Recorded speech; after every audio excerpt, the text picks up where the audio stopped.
Sveiki, mėly XFM radio klausytojai. Švenčiame Jėzaus prisikėlimo savaitgalį ir džiaugiamės galėdami su jumis pasidalinti naujienomis iš mūsų vykdomų projektų.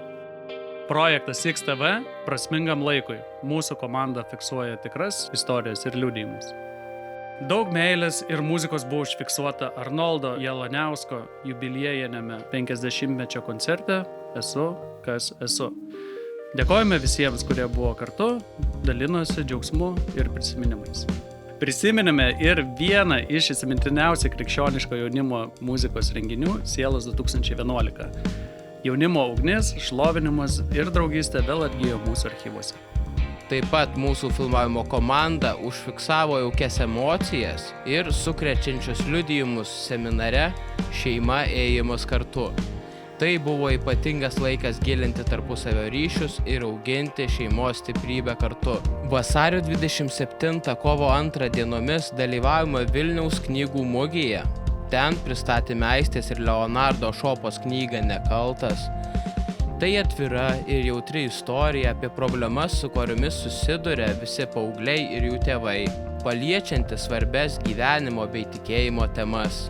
Taip pat išėjo pirmasis šiais metais krikščioniškos minties žurnalas Gyvieji šaltiniai, kurio turime jau 109 numerį.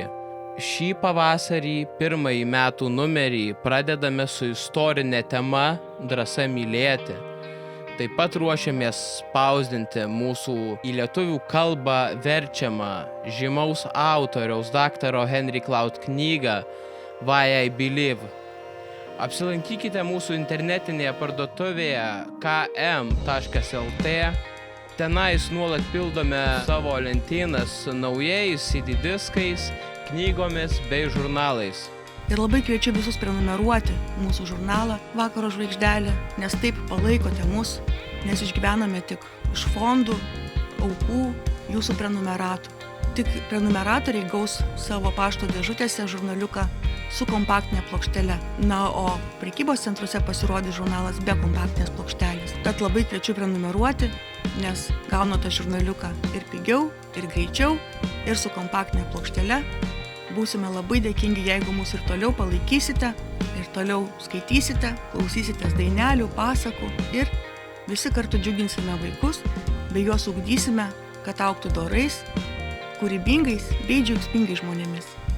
Brangus mūsų draugai ir bičiuliai, mūsų ištikimieji rėmėjai, skaitytojai ir radijo laidų klausytojai. Noriu jums visiems tarti didelį nuoširdų ačiū visos mūsų komandos Gerosios dienos centro vardu. Taip pat noriu padėkoti jums už jūsų atsidavimą, pasišventimą ir visokeriopą palaikymą mūsų tarnystės vykdomų projektų.